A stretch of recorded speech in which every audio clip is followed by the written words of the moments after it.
SPJIMR's Center for Wisdom and Leadership presents its podcast series, Sapience. It is about the practical aspects of a wisdom-based approach on leadership, various global and societal issues. Hello, welcome to Sapience, a special podcast series brought to you by SPJIMR. I am Surya Tahora, Executive Director of CWIL, and today, for the second episode, I will be in conversation with Dr Justin Brienza, who is a professor at the University of Queensland, and Justin's work is focused on organizational behavior, manager skills and communication, and wise leadership. Hi Justin, so good afternoon. So nice to have you joining us for this podcast on wisdom and in a leadership context, okay? And it's called Sapience. And we're very happy to have you joining us today. Thank you for having me. So, Justin, I was thinking about from the standpoint of the different organizations and whether they are like corporate or non-profit or government. And in my conversation with them, with HR heads or learning and development people or even CEOs, they are all aware that there is a need on their part to have, let's say, executives and people in their company who are have a different kind of set of competencies, of skill sets, and so on. So they're very, very aware of that, about that. And at the same time, if we look from the research standpoint, the research on wisdom has been, let's say, it's not a new field. It has been developing very quickly. A lot of things are not now available in terms of measurement and so on. A lot of literature. So I was wondering, how is it that all this wisdom, let's say, research has not yet percolated and penetrated the organizations? Well, I would say that is exactly what we are trying to do right now. I think part of the source of the problem is that up until a few years ago, the research on wisdom has been very theoretical. And I think people have this idea of the concept as something is very esoteric, something that's reserved for, the wise old person on the top of the mountain who's inaccessible. And they have some kind of different character. There's something rare about them. Maybe they have a divine gift. And people think about wisdom as something like that. It's not something that they can achieve, or it's not something that they can grow or practice themselves. The way that we think or thought about that concept is something that restricts it to other people, not to us. And exceptional people, and also mystical and esoteric and some Yoda kind of, let's say, character, right? Absolutely, yeah. Yes, and I was raised in a very religious household. And when we talked about wisdom, that was not something that we could do. That was something that we could, defer to our God, and then that would give us the wisdom because, he would give it to us by telling us what to do. But in our everyday lives and in our work, who's going to tell us what to do, right? We need to know how to practice wisdom. And even if we can do that just a little bit more in our lives, that's going to be something that's productive for organizations, for leaders, even for everyday people at work. This is the way I conceptualize it, as something pragmatic, something practical. And that's what I want to bring into organizations. Absolutely. So in fact, you are relying, and you yourself maybe have this background of psychology or sociology or philosophy, but then you want to bring it back to the practice of people, and whether in professional or personal context. Yeah. So that's amazing. That's also exactly what we are trying to do with this center. So good. We are in good company, Justin. Now, if wisdom is not something which is esoteric or saintly or has a religious connotation, so can we spend some moment just to say how this set of skills like openness for new experiences, relatively, let's say, low biases in judgment, and this kind of or self-awareness and pro-social behaviors. How are these, let's say, kind of competencies that the organization are looking for? How are they connected to wisdom?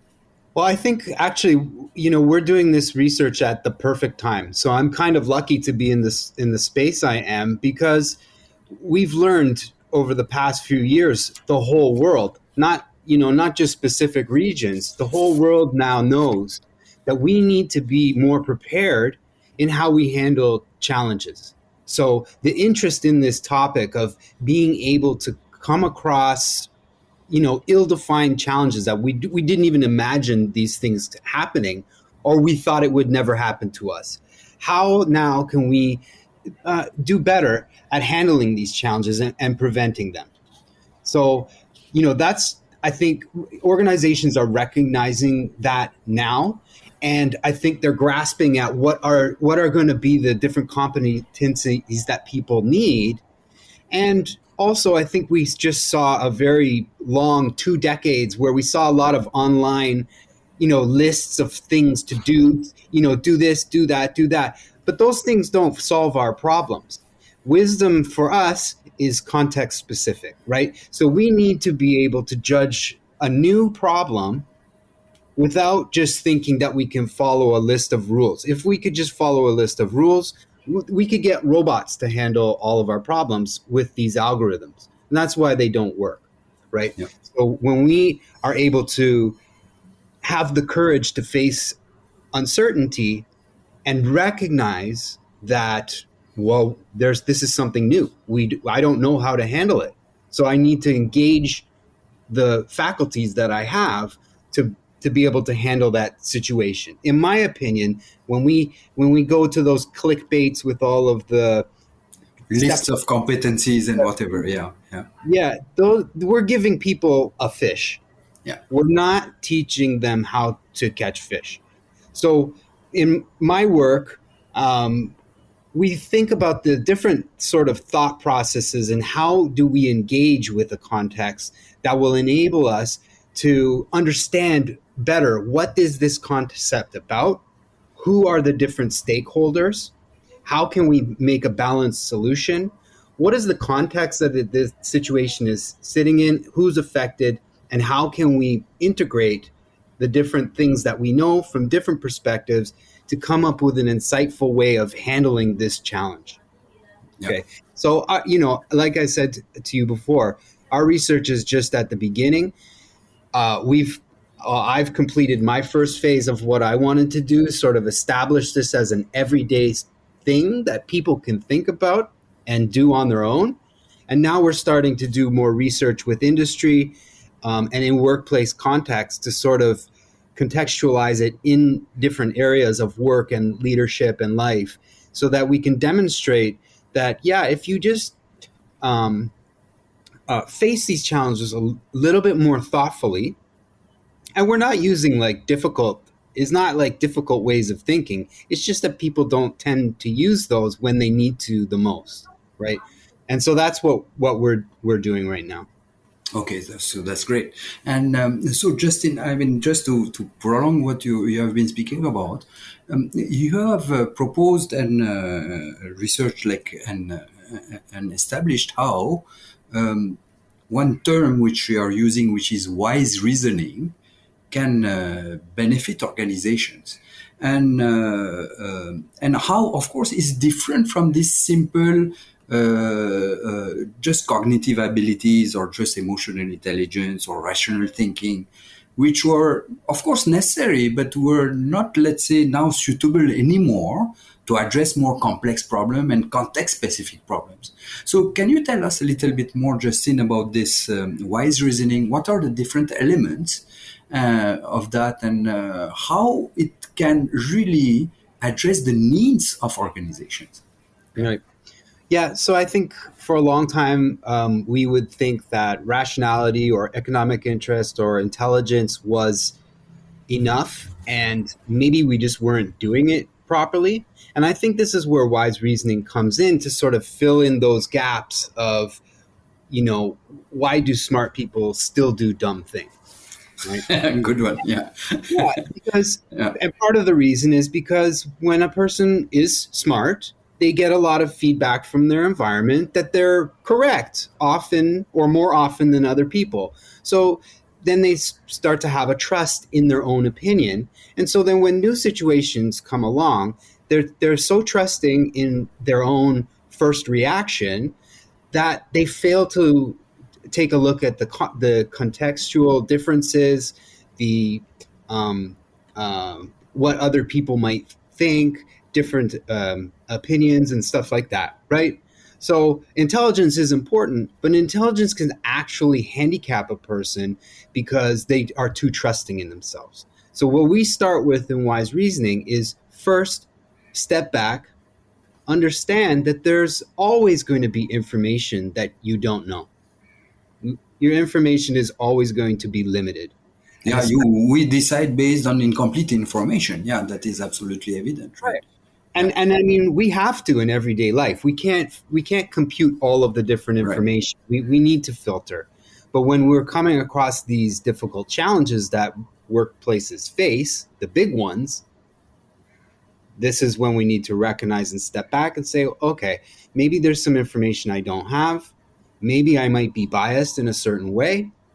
And then to take some steps to build up a better, more stronger base of knowledge, understanding, different people, their emotions, what they're going through, so that we can come up with a better solution. So the first step in wise reasoning, and again, it's not really a step, right? It's just part of a thinking process. So we want to... Yeah. So what is this thinking process you're speaking about? Because here you're highlighting something which is about what you call epistemic humility. I mean, let's say humility, the recognition of that there are things that I don't know, and I know that I will not know also, and doesn't prevent me from trying to fish for information. But and recognition of change and uncertainty of being the fabric of life.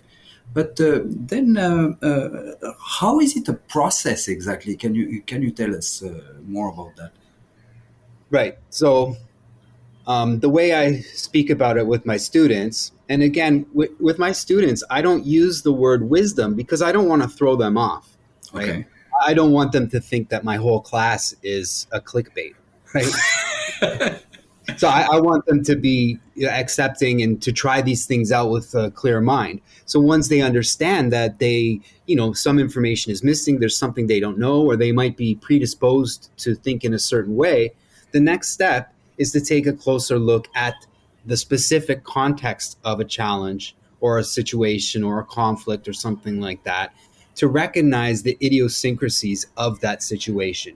How is this situation different than the one I experienced before that might be biasing me to misapply those strategies into this new situation, right? So looking at the differences in context, what are the extenuating circumstances, and understanding that when these problems come up, a lot of time the part of the problem is that people see the problem in different ways. Now, that doesn't have to be a weakness or a source of conflict. That can actually be a strength. And this is what we always talk about with diversity. But people don't seem to be able to handle diversity because it gives them an uncomfortable feeling when they know that other people have a difference of opinion. But those differences of opinion are actually what we can use to understand all of the nuances of a situation and the potential ways that we could solve it more wisely. Okay. So is it something that has to do with something in, these leadership books and so on? Some of them are popular and they speak about like going to the balcony or taking, perspective taking. Is it what you are speaking about, Justin, or? Yep. So the way we conceptualize wise reasoning is as a multidimensional construct. So all of these different ways of thinking go together. So going to the balcony, that means like you're looking at it from above. So you're kind of separated from the problem and you're able to see it better, right? I'm sure you've seen those pictures where there's two people looking at the number 6 or Yeah. 9, and this person thinks it's 6, and this person thinks it's 9. Well, Right. when you look from above, you think, okay, it could be both, either or one or the other, right? So you have a new perspective that allows you to see things from a different perspective. And that's part of perspective taking too. When we see those two people looking at the 6 or the 9, I can now understand both of their perspectives, why they feel that way, and how to explain to them why they're both not wrong, right? Right. So Yeah. so those things give that, it connects with perspective taking, and it connects with going to the balcony, taking an observer viewpoint. But we conceptualize this as a sort of a bootstrapping process, that these things are all connected. These ways of thinking are all interconnected to help us to understand new situations and how we might handle them. Okay. Yeah.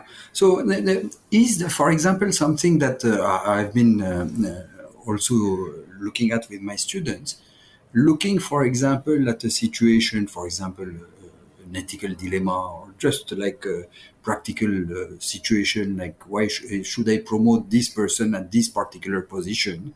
So then it helps to see what the situation from, of course, look at my own, let's say, the content of my processes of thoughts and maybe the feelings which come with that, to see if there is any biases, and with this third person kind of, let's say, perspective, also try to understand what this person I'm trying to promote, or which will be, let's say, affected by my decision, will take on.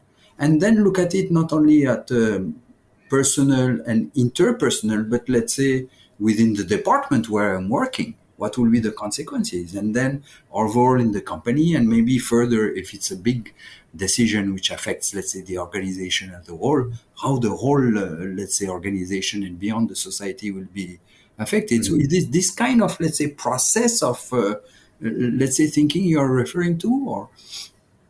Yes, that's. I think you nailed it.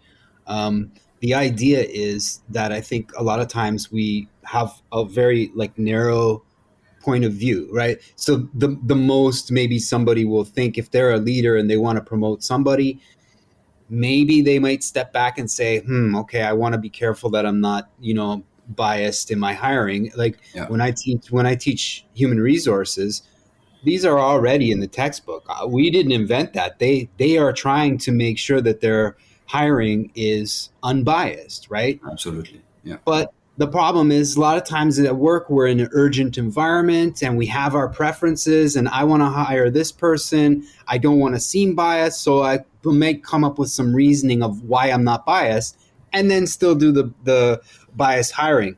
But I think with your engaging wise reasoning and the sort of holism that you were talking about, you start to see that there are potential issues that can come up outside of that one situation. Like you said, okay, it's not just that I don't want to do a biased hiring. I want somebody who's going to be the best person for the job, but also we have a whole other group of people, and we want to make sure that they're not thinking that this is a biased decision. We need to think about the culture. We need to think about how other people are going to interpret it.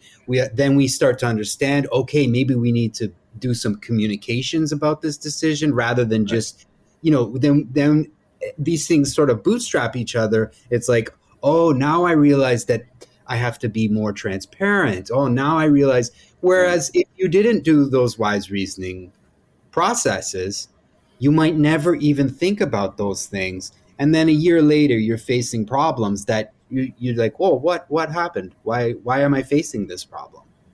Well, the wise reasoning helps you to spot those problems before they happen. Okay. So great. And see, there is one thing which is interesting I read from some of your articles, is this notion of balance. And here this, many times there are trade-offs, and there is no decision which is perfect in one way or the other. And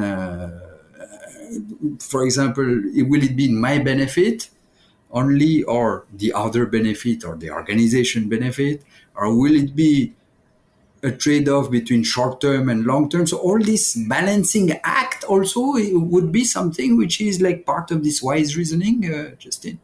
Yeah. Yeah, I think so, and that's actually, that was one of my initial motivations for going down this path, because I was actually interested in balance, and that sort of got me really interested in wisdom as well. And I was thinking, what are these thinking processes that could help us balance? Now, just so you know, I'm not saying I didn't invent wise reasoning. I'm working on it with of course, a group of people. Obviously. And I think we all understand that. Part of the reason why we need wisdom is because a lot of times in these challenging people problems that we face at work and in leadership and in society, I think we recognize that there is not ever a perfect solution, right? And so the closer that we can come to a balanced decision, the closer we are to an optimal solution, and one that doesn't create future conflicts, and one that doesn't prevent us from being successful in the future. And I guess, the wise reasoning helps to broaden your perspective of who the stakeholders are in that equation. And I think that's one of the strengths of it, because the better able you can broaden your perspective, the more motivated you are to try to achieve a balance. Absolutely. Now, wise reasoning is not going to help you to make a perfect decision, but we believe that it is definitely going to help you to make a more balanced decision, and a decision that will probably end up preventing some problems in the future. And that's part of the hard thing about it, is like, how do you judge something that didn't happen, something bad that didn't happen, right? Yeah, right. Absolutely. So it's an interesting predicament, but this is why we focused our initial research on trying to look at this idea of balance. And some of the main focuses was biases, because cognitive and social biases are the things that really end up messing up our work processes. And when I'm teaching organizational behavior, the commonality between all of these different topics, we start with the micro: personality, perception, individual sort of process. Right. And then we move more into social meso sort of processes. Absolutely. And then we start looking at leadership and power and politics, and then we go to OB2 and do strategy and stuff Absolutely. Like that, right? Yeah, so when I'm talking OB1, for me, each week and each topic is like, here is where the problems can happen in these areas with personality, perception. People misperceive things. People have confirmation bias, groupthink, all of those types of things. And the strategies that we try to teach our students, they connect. For me, I see the connection with wisdom. It's just that they're not framed in that way. And when they're not framed in that way, it kind of doesn't give it a framework under which to put it. So I put it under this wisdom framework because it connects the whole narrative, in my view. A lot of those problems are just biases that we need to recognize in ourselves, and that's the epistemic humility. And so our first studies were focused on, do people who are trying to do this wise reasoning stuff in their own situations, are they even just a little bit less biased? Because even if it's just a little bit, everything counts in large amounts, right? If we can all just be a little bit better, then everything's going to be a lot better. Okay. Just a question which came to my mind while listening to you, Justin, is that it seems that the emphasis is very much on this cognitive side and on the thoughts. So some people would say, yeah, but where is the heart? Where is the role of emotion here? And where is also the role of action? Because after all, a wise person is not just a deep thinker or who is able to, live with opposites and conflicts and so on and balance them. He's also somebody who has feelings and also has to act upon them, upon all this. So how does this model or this integrated, let's say, kind of thought processes includes also these elements, Justin? Yeah. So first of all, I don't equate wise reasoning with wisdom, Okay. right? So I think this is a part of what is going to be able to help us to be wise. So, my beginning of my studies, I was looking at AI and philosophy of AI. Okay. Um, and then I started getting into cognition. And so that's where I come from. Okay. And I believe that we are not the only species that has emotions and things like that. But one of the strengths that we have is the ability to pause and reflect on what we're doing. And at work, I think that's kind of normative to think, well, hang on, let's just think about what we're doing. But that doesn't mean it doesn't have a connection with emotional intelligence or emotion regulation. All of these things are necessary. You need to regulate your emotions in order to do wise reasoning. Because Yeah.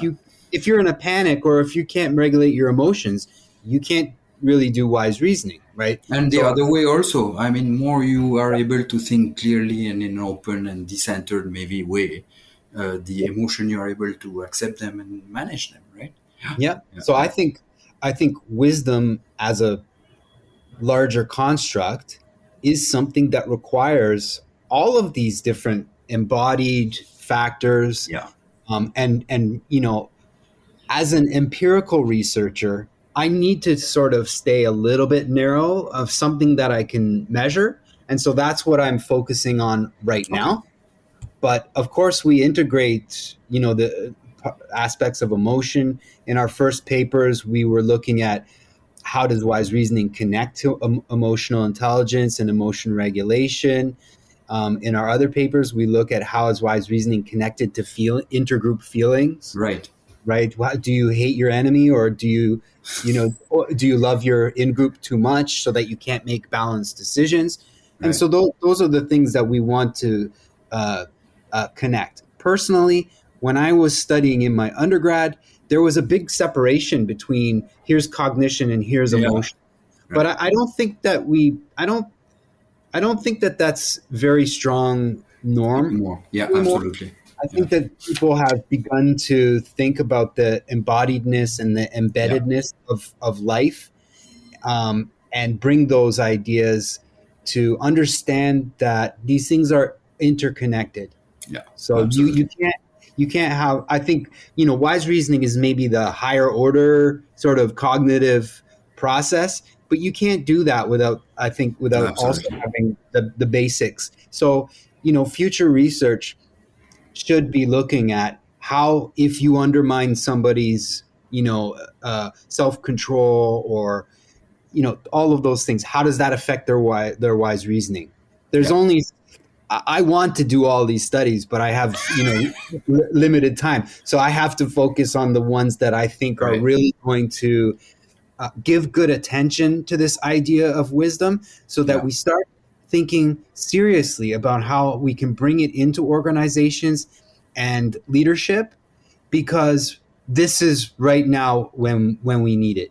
So I'm Okay. never going to be getting into these arguments of, well, wise reasoning on its own. Well, I don't believe there is wise reasoning on its own. It's We're very clear. Yeah. Very clear. Thanks for this. I mean, it's very helpful. Coming back to organizations. So, Justin, another question. Okay. I realize the research is ongoing and so on, and the translation into, let's say, operationalizing this, for example, wise reasoning is still like on the work. But imagine I am HR or learning and development, let's say, head of an organization. And I really like what you're proposing here, right? At least the idea.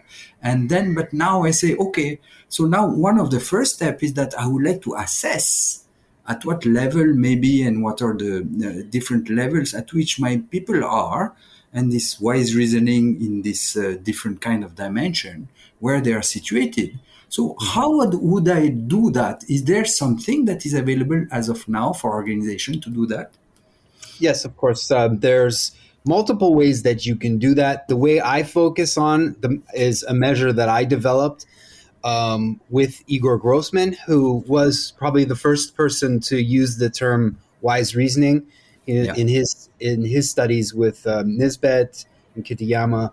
So they started doing this in a very qualitative way. So they would actually have interviews with people, and then they would try to code those interviews to see if how they're engaging in these processes. So I think that's a very time-consuming way to do it. So what I wanted to do was to make a quantitative scale.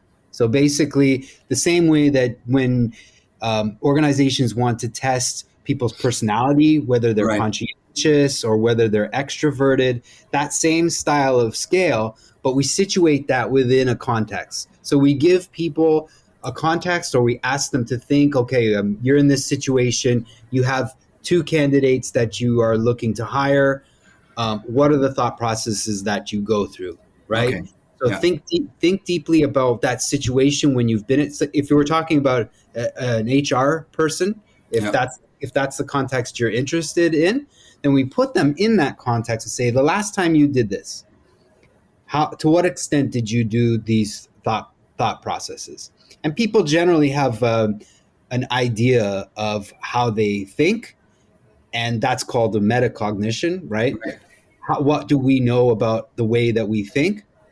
And so we that's generally the way that we assess wise reasoning in my studies.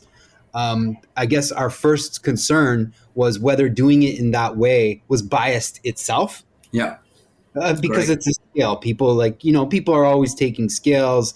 They have a biased idea of themselves, and then they rate themselves in certain maybe socially desirable ways or self-deceptive ways. So the first step that we took was actually to make sure that this method was not biased. So just to interrupt you, if you allow me. So does it mean, Justin, that now if I am an organization person and I want to recruit some people and assess, let's say, not just their IQ and whatever, but their wise reasoning, let's say, kind of competency, I have just to ask them to fill up this scale that you have developed? Or is it like kind of hybrid like way where sometimes if you're in doubt, then you will also complement it by some ask them to visualize and remember some conflict they had and look at what were the thought processes involved when they were trying to resolve the conflict, for example?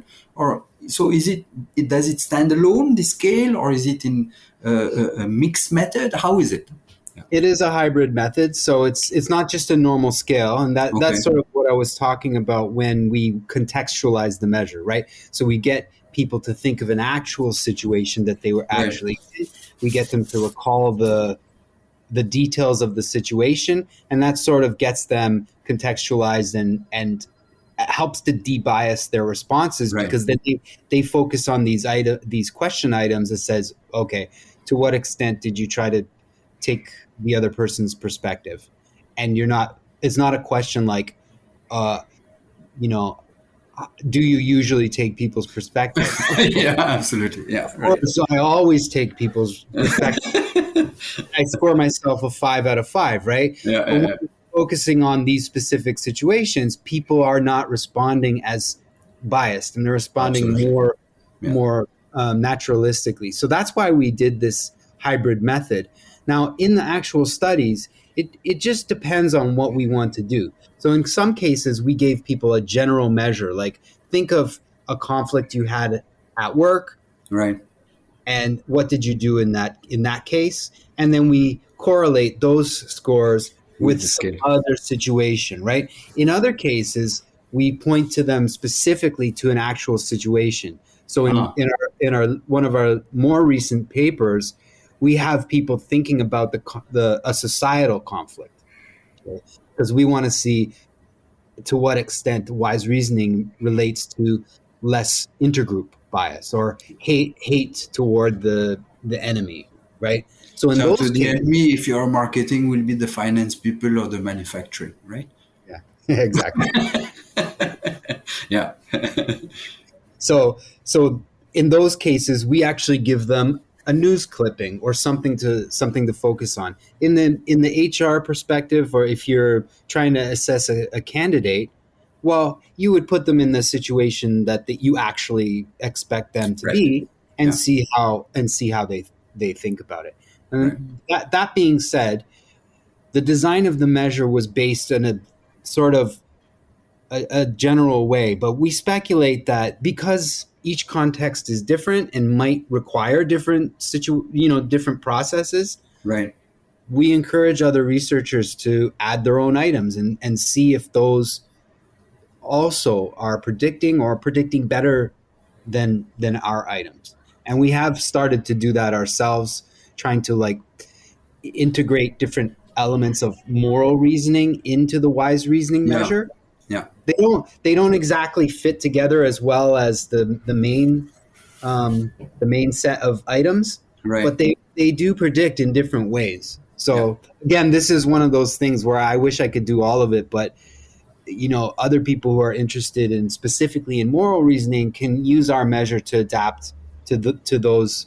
Excellent. That is really something. I love the idea. I love also this idea that you're speaking about, which is that I can be good in a certain context, but not in another one. I can be good in maybe ethical, let's say, reasoning, but not in where there is like high emotional charge, which then bias my kind of, let's say, perception towards a person and my behavior towards him, right? Yep.